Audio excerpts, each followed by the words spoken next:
오늘 우리에게 주시는 하나님 말씀은 디모데후서 4장 9절에서 22절입니다.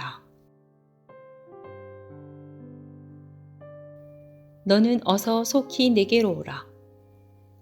데마는 이 세상을 사랑하여 나를 버리고 데살로니가로 갔고, 그레스게는 갈라디아로, 디도는 달마디아로 갔고, 누가만 나와 함께 있느니라. 내가 올 때에 마가를 데리고 오라. 그가 나의 일에 유익하니라. 두기고는 에베소로 보내었노라.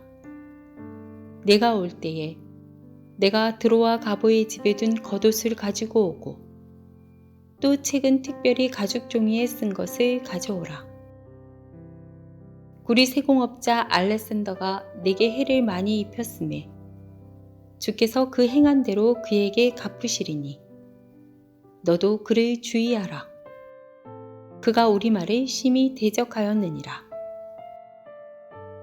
내가 처음 변명할 때에 나와 함께한 자가 하나도 없고 다 나를 버렸으나 그들에게 허물을 돌리지 않기를 원하노라.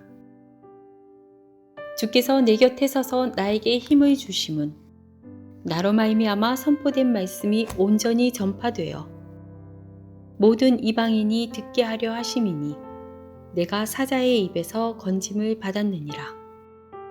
주께서 나를 모든 악한 일에서 건져내시고 또 그의 천국에 들어가도록 구원하시리니 그에게 영광이 세세 무궁토록 있을지어다. 아멘. 브리스가와 아굴라와 및 오네시보로의 집에 문안하라. 에라스도는 고린도에 머물러 있고 드로비모는 병들어서 밀레도에 두었노니 너는 겨울 전에 어서 오라. 으블로와 부데와 리노와 글라우디아와 모든 형제가 다 내게 문안하느니라. 나는 주께서 내 심령에 함께 계시기를 바라노니 은혜가 너희와 함께 있을지어다.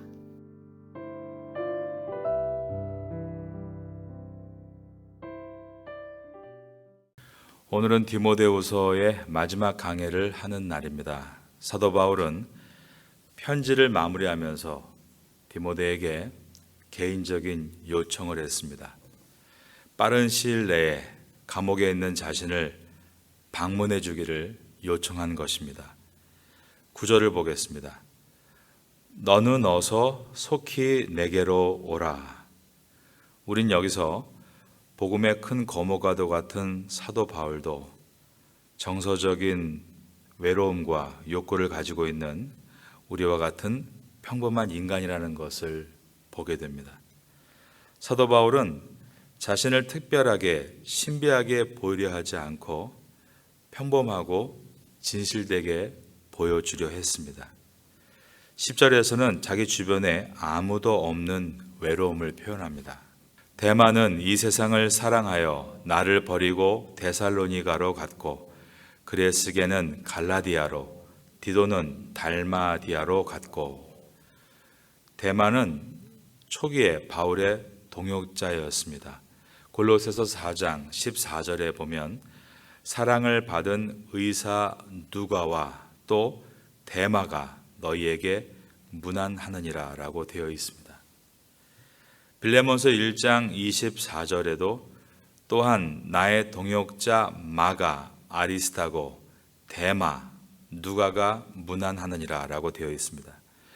그런데 데마는 사도 바울을 버리고 데살로니가로 갔습니다. 데마는 단순하게 감옥의 위협이 두려워서 바울을 떠난 것이 아니었습니다. 그는 세상을 사랑해서 신앙을 등지고 예수 그리스도를 떠난 것이었습니다. 그래서 10절에 데마는 이 세상을 사랑하여 나를 버리고 데살로니가로 갔고 라고 되어 있는 것입니다. 이어서 그레스게는 갈라디아로 디도는 달마디아로 갔고 라고 했는데 그레스게와 디도는 바울을 떠난 것이 아니고 사도 바울의 명령을 따라 복음 전파를 위해 파송받은 상태였습니다. 그리스게는 바울의 명령을 받들어 저 멀리 아시아의 갈라디아까지 가 있었고, 디도는 일루리곤에 있는 달마디아로 갔는데, 일루리곤은 사도 바울이 전에 방문해서 복음의 터를 닦아 놓았던 곳이었습니다. 로마서 15장 19절을 읽어드립니다.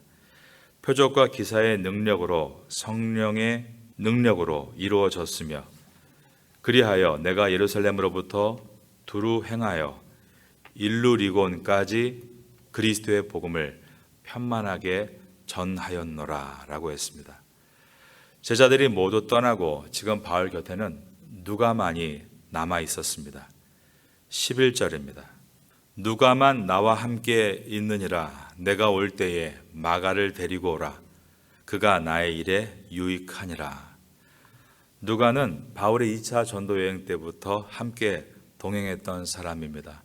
유럽 선교 여행을 동참했고 바울이 아시아를 다닐 때도 함께 했습니다. 누가는 직업이 의사였기 때문에 특별히 몸이 약한 바울이 로마에서 1차 가택연금을 당하고 2차로 차디찬 지하 감옥에 투옥됐을 때 몸이 약한 바울의 주치의 역할을 할 수 있었습니다.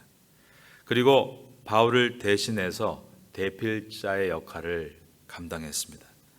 누가는 바울을 끝까지 수행하면서 많은 선교 현장을 눈으로 직접 확인함으로 인해 신약 성경에서 가장 분량이 많은 누가복음과 사도행전을 기록할 수 있었습니다. 마가는 바나바의 조카로서 바울과 바나바의 1차 전도 여행 때 함께 동행하다가 중도에 포기하고 예루살렘으로 돌아갔던 사람입니다. 그런 연유로 바울은 2차 전도 여행을 시작할 때 마가를 다시 데려가자는 바나바의 의견과 부딪히게 됩니다. 이후에 바울은 실라를 데리고 1차 전도 여행의 반대길인 수리아와 길리기아로 올라갔고 바나바는 마가를 데리고 1차 여행길이었던 구브로로 내려갑니다. 마가는 마가복음의 저자입니다. 마가의 다락방으로 알려진 오순절날 성령이 임한 그 집의 주인이었습니다. 그러나 마가는 처음에는 어머니의 신앙과 삼촌의 신앙의 후광으로 살고 있는 철이 없고 인내심이 없는 청년이었습니다. 그런데 그는 점점 연단을 통해 신앙이 깊어졌고 사도 바울이 1차로 로마에 투옥되었을 때 바울을 찾아와서 자원해서 함께 갇혀 바울을 섬겼습니다. 그 내용이 골로새서 4장 10절에 나옵니다. 나와 함께 갇힌 아리스타고와 바울의 생질 마가와 이 마가에 대하여 너희가 명을 받았음에 그가 이르거든 영접하라 라고 되어 있습니다. 그 이후에 바울은 마가를 나의 동역자라고 소개합니다. 빌레몬서 1장 24절에 보면 또한 나의 동역자 마가, 아리스타고, 데마, 누가가 문안하느니라. 그러므로 마가는 성숙한 신앙인으로서 사람들에게 본을 보이기 시작했고 그리고 마가복음을 기록했습니다. 훗날 사람들은 오순절에 성령이 임한 그 다락방을 마가의 어머니의 다락방이라든가 마가의 삼촌의 다락방이다가 아닌 마가의 다락방이라고 부르기를 시작했습니다. 연약하고 끈기 없었던 마가가 변한 것처럼 복음 안에서 사람은 변할 수 있다는 것을 보여준 대표적인 사람입니다. 우리도 복음 안에서 이러한 변화를 사모하면 좋겠습니다. 이 변화가 우리에게 임할 수 있게 되기를 예수님의 이름으로 축원합니다. 12절을 보겠습니다. 두기고는 에베소로 보내었노라. 두기고는 신약 성경에 여러 차례 등장하는 인물로서 사도 바울의 메신저 역할을 잘 감당했던 사람입니다. 에베소서 6장 21절에 보면 나의 사정 곧 내가 무엇을 하든지 너희에게도 알리려 하노니 사랑을 받은 형제여 주 안에서 진실한 일꾼인 두기고가 모든 일을 너희에게 알리리라 라고 되어 있습니다. 이처럼 바울 곁에는 잘 훈련된 준비된 동역자들이 많이 있었습니다. 우리 바타야 선교교회 안에서도 잘 준비된 동역자들이 많이 일어나서 복음과 선교를 위해 함께 걸어 나아가면 좋겠습니다. 13절입니다. 내가 올 때에 내가 드로아 가보의 집에 둔 겉옷을 가지고 오고 또 책은 특별히 가죽 종이에 쓴 것을 가져오라. 드로아는 지정학적으로 마게도냐와 소아시아를 잇는 중요한 위치에 있었습니다.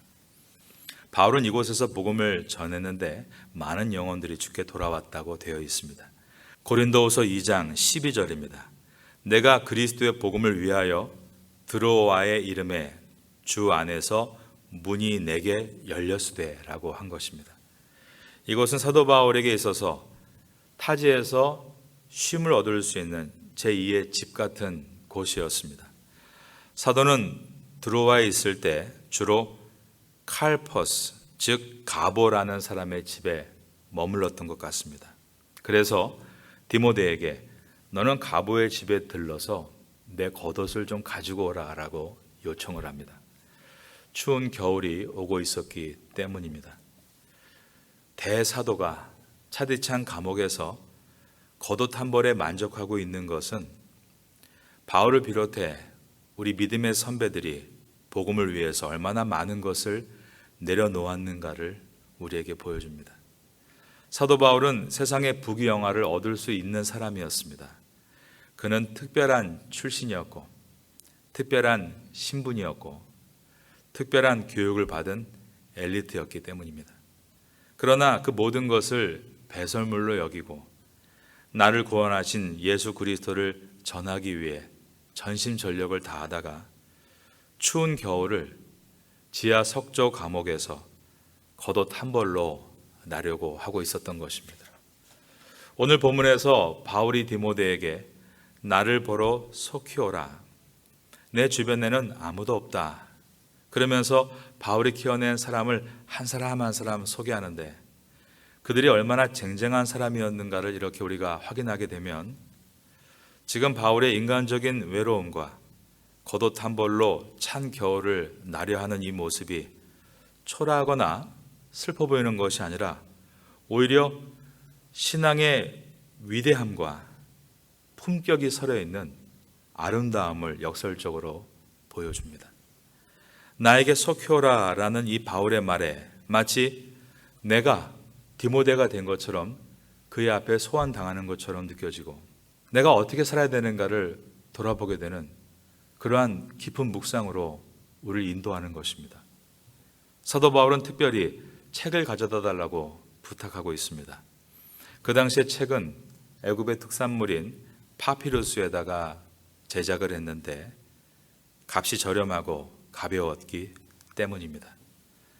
그러나 비싼 재질의 가죽 종이로 만드는 버가모의 특산품도 있었습니다. 이것은 견고했지만 매우 제작 비용이 많이 드는 방법이었습니다. 지금 바울이 부탁하고 있는 것은 가죽 종이에 기록한 그 고급 책을 가지고 오라는 것인데 아마도 이것은 히브리어 성경이었거나 히브리어를 헬라어로 번역한 셉투아진트라고 하죠. 70인역이었을 것이라고 학자들은 추측합니다. 바울은 마지막 죽는 순간까지 하나님 말씀을 연구하며 오늘을 성실하게 보내겠다는 그러한 마음의 태도로 살아갔던 것입니다. 이어서 14절을 보겠습니다.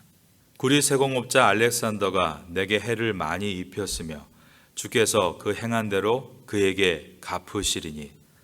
사도 바울은 이 알렉산더라는 사람을 주의할 것을 디모데에게 요청하고 있습니다. 15절입니다.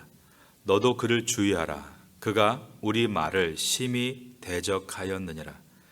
그 당시 알렉산더라는 이름은 매우 흔한 이름이었기 때문에 어떤 알렉산더였는가를 분명하게 하기 위해서 구리 세공업자 알렉산더라고 소개합니다. 이 자에 대해서 바울은 이미 디모데 전서에서 언급했던 적이 있습니다. 디모데 전서 1장 20절에서 그 가운데 후메네오와 알렉산더가 있으니 내가 사탄에게 내준 것은 그들로 훈계를 받아 신성을 모독하지 못하게 하려 함이라 라고 했습니다.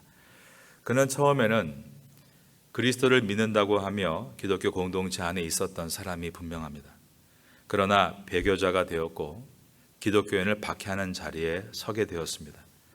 사도 바울이 재판을 받을 때 거짓 증인으로 나서서 바울을 불리하게 만들었던 사람입니다. 그런데 바울은 이와 같이 악한 일을 하고 있는 알렉산더에게 직접 보복을 가하겠다라고 말하지 않고 오직 하나님의 심판에 맡기겠다라고 말을 합니다. 16절입니다. 내가 처음 변명할 때에 나와 함께한 자가 하나도 없고 다 나를 버렸으나 그들에게 허물을 돌리지 않기를 원하노라. 이것은 시편 62편 12절의 인용이라고 말할 수 있습니다. 주여 인자함은 주께 속하오니 주께서 각 사람의 행한 대로 갚으심이니이다 라고 되어 있는 것입니다. 이것은 성도가 해야 될 일은 자신을 괴롭게 하고 배반한 사람에 대한 원망과 저주가 아니라 하나님의 공의로우심을 믿는 것임을 보여주고 있는 것입니다. 그러면서 디모데에게 너도 그를 주의하라 기록하고 있습니다. 디모데가 자신을 그런 대적자로부터 스스로 지켜나가기를 원했던 것입니다. 여러분, 우리는 우리를 넘어뜨리려 하는 자들에게 주의해야 합니다.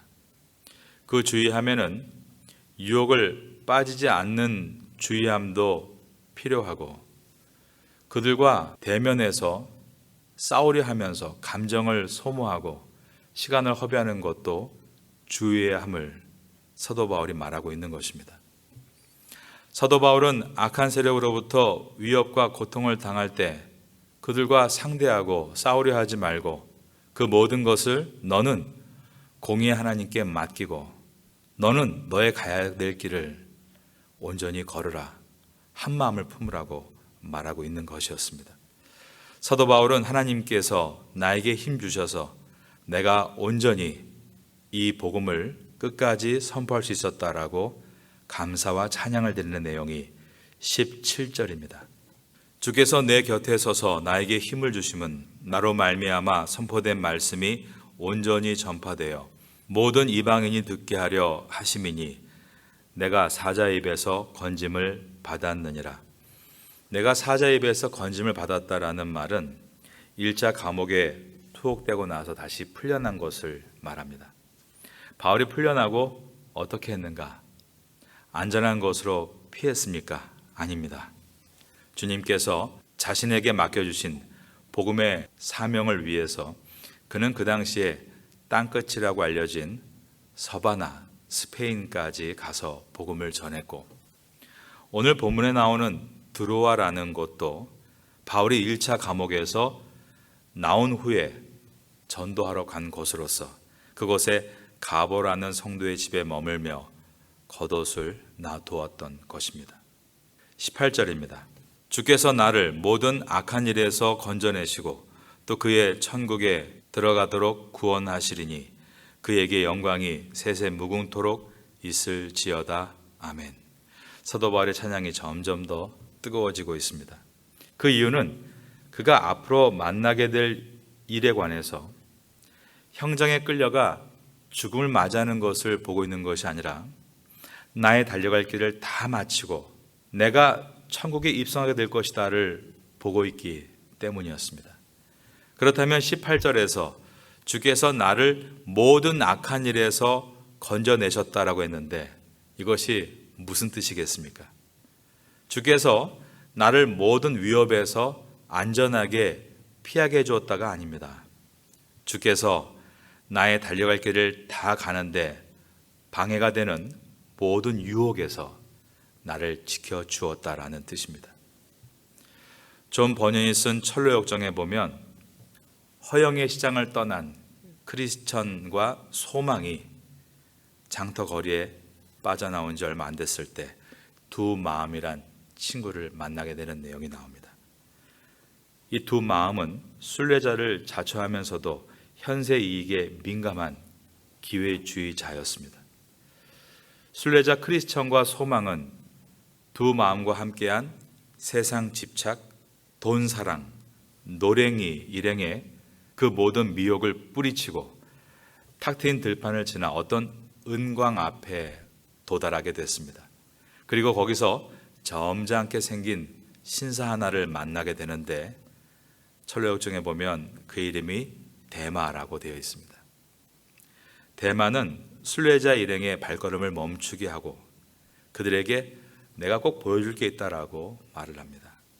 저쪽에 가면 은광을 파헤쳐 놓은 큰 광석들을 보게 될 텐데 이것을 가져가면 큰 돈을 만질 수 있다라고 미혹을 한 것입니다.